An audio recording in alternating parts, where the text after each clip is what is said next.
Om Shanti 1 October 2024। बाबा कहते मीठे बच्चे देही अभिमानी हेबार अभ्यास कर। एही अभ्यास द्वारा ही तुमे पुण्य आत्मा होई पारिब। बाबा कहते मीठे बच्चे देही अभिमानी हेबार अभ्यास कर। एही अभ्यास द्वारा ही तुमे पुण्य आत्मा होई पारिब। आजिर प्रश्न, केउ गोटिए ज्ञान जानिबा कारणरू तुमे पिलामाने सर्वदा हर्षित रहुछ? केउ गोटिए ज्ञान जानिबा कारणरू तुमे पिलामाने सर्वदा हर्षित रहुछ? उत्तर, तुमको ज्ञान मिलिछि जे एही सृष्टि नाटक बहुत वंडरफुल अर्थात आश्चर्यजनक अटे। एथिरे प्रत्येक अभिनेतांकर अविनाशी पाठ निर्धार्य रहिछि। समस्ते निज निजर अभिनय करुछन्ति। यही कारणरू तुमे सर्वदा हर्षित रहुछ। आजिर द्वितीय प्रश्न,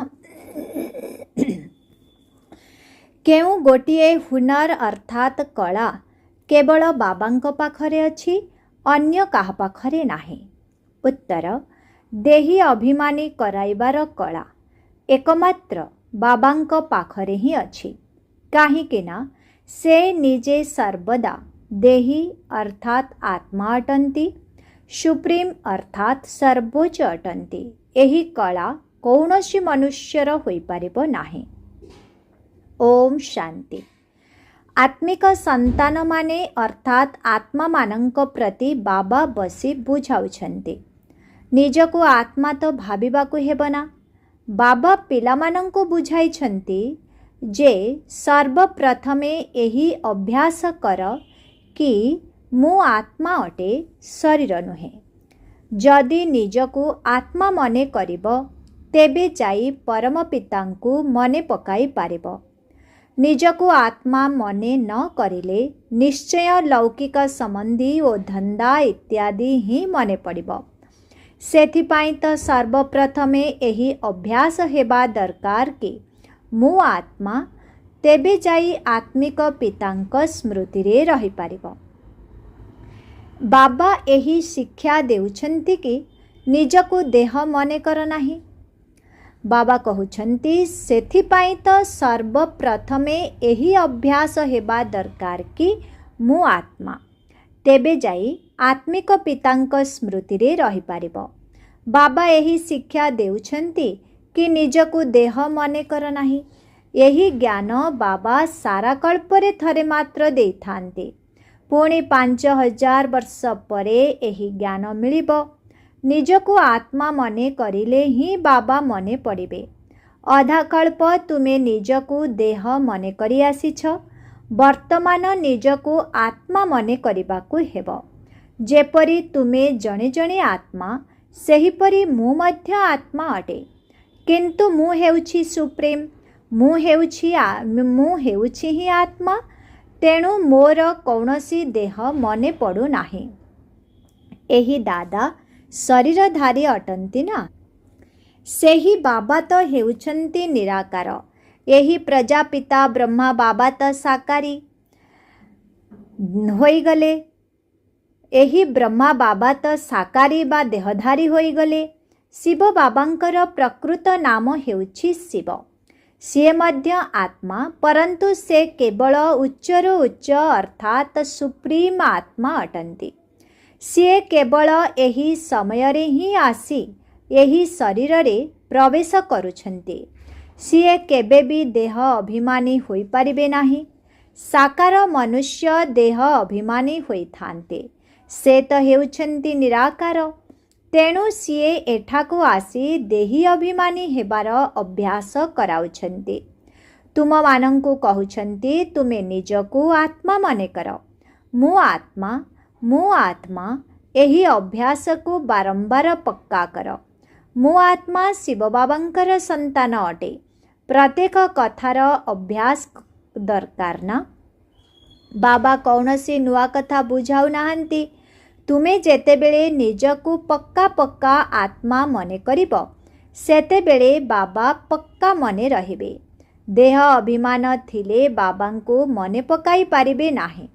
अधा कल्प हेब तुम भितरे देहर अहंकार रहिछि। एबे मु तुमको शिक्षा देउछि कि निजको आत्मा निश्चय कर। सत्य जुगरे एहिपरि शिक्षा केही भी दियंती नाही कि निजको आत्मा निश्चय कर।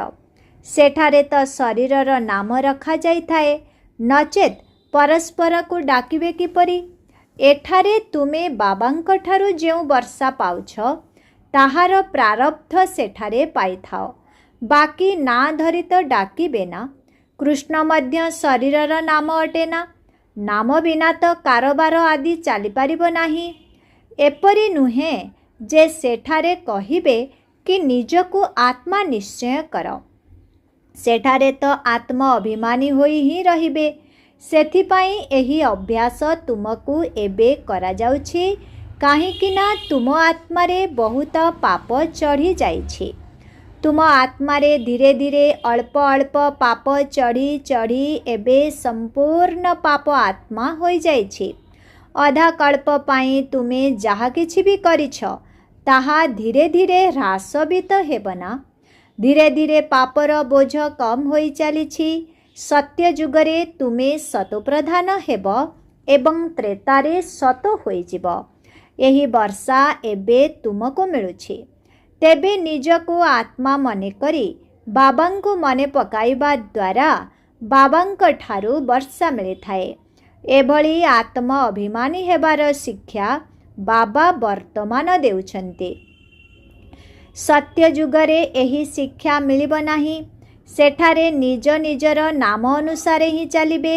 एठारे तुम मानंको जोगबल द्वारा पाप आत्मारु पुण्य आत्मा हेबाकु पड़िब। सत्य जुगरे एही शिक्षार दरकार ही नाही। ना तुमे एही शिक्षा सेठाकु साथिरे नहीं जीव। सेठाकु ना एही ज्ञान ना जोगबलकु नहीं जाई पारिब। तुमको पतितरु पावन एबे ही हेबाकु पड़िब। पुणे धीरे धीरे कला कम हेबाकु लागिब। जेपरि चंद्रमार कला कम होई अल्प मात्रारे रही थाए। तेणु एथिरे कौनसी द्वंद्वरे पड़ नाही। जदि किछि न बुझी पारुछ तेबे पचार। प्रथमे तो एहा पक्का निश्चय कर जे मु आत्मा अटे। तुमर आत्मा ही एबे तमो प्रधान होई जाइछि। प्रथमे आत्मा सतो प्रधान थिला। पुणे दिनकु दिन कला कम हेबारे लागिला। मु आत्मा अटे एहा पक्का न हेबारु ही तुमे बाबांको भूली जाउछ। एहा ही हेउछि प्रथम एवं मूल कथा। आत्मा अभिमानी हेले ही बाबा मने पड़िबे एवं वर्षा मध्य मने पड़िब। वर्षा मने पड़िले पवित्र मध्य हेब। दैवी गुण मध्य आसिब। लक्ष्य उद्देश्य तो तुम सम्मुखरे रहिछि ना। एहा हेउछि ईश्वरीय विश्वविद्यालय। एठारे भगवान पाठ पढ़ाउछन्ति। तुम मानंकु देही अभिमानी मध्य सिए ही कराई पारिबे।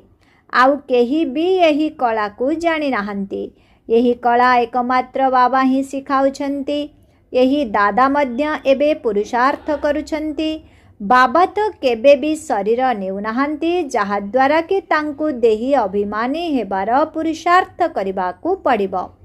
तुमको देही अभिमानी कराइबा पाई सी केवल एही समय रे ही आसुछन्ति। सेथिपाई गोटिए ढग मध्य रहिछि जे जहांक मुंडरे मामला से किपरि सोई पारिबे। वर्तमान दुनियार मनुष्य मानंकर ठू मच बा अति बेसी धंदा रहुथिबारु फुर्सत मिलु नाही। एवं जेउ मानंको फुर्सत मिलुछि सेमाने बाबांक सम्मुख को पुरुषार्थ करिबा पई आसुछन्ति। केते नुआ माने मध्य आसुछन्ति। भाबुछन्ति ज्ञान तो बहुत भल। गीतारे मध्य एही अक्षर रहिछि, मोते मने पकाइले तुमर विकर्म विनाश होई जिव। तेणु बाबा एही कथा बुझाउछन्ति। बाबा काहाकू दोष देउनाहांती। ए कथा तो तुमे जानिछ जे आमको पवित्र रु अपवित्र हेबाकू ही पड़िब एवं मोते ही एठाकू आसी अपवित्र रु पवित्र करिबाकू ही पड़िब। एहा पूर्व प्रस्तुत ड्रामा अटे। एथिरे काहारी निंदा इत्यादिर कथा नाही। तुमे संतान माने एही ज्ञान को भल भाबरे जानिछ, आउ केही भी ईश्वरं को जानि नाहंती। सेथिपाई सेमानंको अनाथ नास्तिक बोली कुहा जाउछि। एबे बाबा तुममानंको केते बुद्धिमान करुछंती। शिक्षक रूपरे तुमको शिक्षा देउछंती। किपरि एही सृष्टि चक्र घुरुछि एही शिक्षा मिलिबा द्वारा तुमे मध्य सुदूरी जाउछ। जेउ भारत दिने शिवालय थिला ताहा एबे बेश्यालय होई जाइछि। एथिरे ग्लानिर तो कौनसी कथा ही नाही। एहा एक खेल जेउ विषय रे बाबा बुझाउछंती। तुमे देवतारू असुर किपरि हेल एपरि कहु नाहंती जे काहींकी हेल। बाबा ही आसीछंती पिलामानंको निजर परिचय देबा पाई एवं सृष्टि चक्र किपरि घुरुछि एही ज्ञान मध्य देउछंती। तेबे एही ज्ञान को मनुष्य ही जानिबे ना। एबे तुमे एही ज्ञान को जानी पुणी देवता हेउछ। एहा मनुष्यरू देवता हेबार पाठपढ़ा जहाको बाबा बसी पढ़ाउछंती। एठारे ता समस्ते मनुष्य ही मनुष्य अटंती। देवता माने एही सृष्टि को आसी पारिबे नाही जे कि शिक्षक होई पाठ पढ़ाइबे। शिक्षादाता बाबा देख किपरि आसी पाठ पढ़ाउछंती। गायन मध्य रहिछि परम पिता परमात्मा कौनसी रथर आधार नेउछंती। ए कथा सठिक भावरे लेखु नाहंती जे केउ रथर आधार नेउछंती। त्रिमूर्तिर रहस्य को मध्य केही बुझु नाहंती। परम पिता अर्थात परम आत्मा जिए जेपरि अटंती सेहीपरि निजर परिचय तो देबे ना। एथिरे अहंकारर किछि कथा नहीं। यही कथा को न बुझिबा कारणरू कहउछंती एमानंक भितरे अहंकार रहिछे। केबे भी एही ब्रह्मा तो कहु नाहंती जे मु परमात्मा अटे। ए सबु तो बुझिबार कथा। एहा तो बाबांकर महावाक्य अटे। समस्त आत्मा मानंकर पिता तो जणे अटंती। एहांकु दादा कुहा जाउछि। ये भाग्यशाली रथ अटंती ना। सेथिपाई नाम मध्य ब्रह्मा रखा जाइछि। काहींकि ना ब्राह्मण दरकार ना। आदिदेव प्रजापिता ब्रह्मा अटंती। प्रजा मानंकर पिता अटंती। तेबे केउ प्रजा? प्रजापिता ब्रह्मा शरीरधारी अटंती तेणु पोष्य करिछंती। संतान मानंको शिव बाबा बुझाउछंती मु पोष्य करू नाही। तुमे सबु आत्मा माने तो सर्वदा मोर संतान अट। मु तुमको गढ़ी न थाए। मु तो तुम आत्मा मानंकर अनादि पिता अटे। बाबा तुम मानंकु केते भल भाबरे बुझाउछंती। पुणी भी कहउछंती निजको आत्मा माने कर। तुमे एबे सारा पुराणा दुनियार सन्यास करुछ। बुद्धिरे जानिछंती जे एबे समस्ते एही दुनियारू घर को फेरी जिबो। एपरि नुहे कि सन्यास करी जंगल को जिबाकु हेबो। सारा दुनियार सन्यास करी आमे निजर घर को चली जिबा। सेथिपाई एकमात्र बाबांक व्यतीत आउ कौनसी जिनिस जेपरि मने न पड़ो। 60 वर्षर आयुष्य हेले पुणी बाणीरू परे बानप्रस्थ को जिबार पुरुषार्थ करिबा दरकार। यही बानप्रस्थर कथा वर्तमानर अटे। भक्ति मार्गरे तो बानप्रस्थ विषय रे काहाकू जना नहीं। बानप्रस्थर अर्थ को केही भी बुझाई पारिबे नाही। तेबे बानप्रस्थ अर्थात बाणीरू परे ब्रह्मलोक को ही कहिबा। सेठारे समस्त आत्मा माने निवास करुछंती। तेणु समस्तंकर बानप्रस्थ अवस्था अटे। एबे समस्तंको घर को जिबाकु हेबो। शास्त्र रे देखाइछंती आत्मा भ्रुकुटी मध्यरे चमकुथिबा तारका सदृश अटे। केही केही भाबुछंती आत्मा वृद्ध आंगुली सदृश। तेणु आंगुली आकृति को ही मने पकाई थांती। तारका को किपरि मने पकाइबे? पूजा किपरि करिबे? तेणु बाबा बुझाउछंती तुमे जेतेबेले देह अभिमान रे आसुछ सेतेबेले पुजारी होई जाउछ। भक्तिर समय आरंभ हेले ताकू भक्ति कलट अर्थात भक्ति मार्ग कुहा जाउछि। ज्ञान कलट अर्थात ज्ञान मार्ग अलगा। ज्ञान एवं भक्ति एकत्र होई पारिबो नाही। जेपरि दिन एवं रात्रि एकत्र होई पारिबो नाही। दिन सुख को कुहाଯାए एवं राति दुख को अर्थात भक्ति को कुहाଯାए। तेणु कुहाଯାए प्रजापिता ब्रह्मांकर दिन एवं पुणी राति। तेणु प्रजा एवं ब्रह्मा निश्चय एकत्र हेबे ना। तुमे बुझीछ आमे ब्राह्मण ही अधा कल्प सुख भोग करुछु पुणी अधा कल्प दुख भोग करुछु। एहाको बुद्धि रे बुझिबा कथा। ए कथा मध्य जानिछ जे समस्ते बाबांकर स्मृति रे रहिबे नाही। पुणी भी बाबा स्वयं बुझाई चलिछन्ते निजको आत्मा निश्चय करी मोते मने पकाइले तुमे पावन होई जिव। एही संदेश को समस्तंक पाखरे पहुँचाइबाकु हेब। सेवा करिबाकु पड़िबो। जेउमाने सेवा करुनाहांती सेमाने फूल नुहंती। भगवान अर्थात बगीचार मालिक एही सृष्टि रूपी बगीचा को आसिले तांक सम्मुखरे फूल माने थिबा आवश्यक। जेउमाने कि बहुत भल सेवाधारी अटंती एवं अनेकंकर कल्याण करुछंती। जेउमानंक भितरे देह अभिमान रहिछि सेमाने निजे बुझी जाती जे आमे फूल नहु। एबे बाबांक सामनारे तो बहुत भल भल फूल माने बसिछंती। तेणु बाबांकर तांक प्रति ही दृष्टि जीव। नृत्य ज्ञान नृत्य मध्य भल भावरे चलिबो। नृत्य करुथिबा झियर उदाहरण स्कूल रे मध्य शिक्षक तो जानी थांती ना किए प्रथम किए द्वितीय तृतीय रे अछंती। बाबांकर मध्य ध्यान सेवाधारी मानंक आड़कु ही जीव। बाबांक हृदय रे मध्य सेही माने ही रही थांती। डिसर्विस बा अपसेवा करुथिबा आत्मा माने कण बाबांक हृदय रे रही पारिबे। बाबा सर्वप्रथमे एही मुख्य कथा बुझाउछंती जे निजको आत्मा निश्चय करिले ही बाबांकर स्मृति रही पारिबो। देह अभिमान थिले बाबांकर स्मृति रहिबो नाही। सेमानंकर लौकिक संबंधी मानंक आड़कु कामधंदा आड़कु बुद्धि आपे आपे चली जीवो।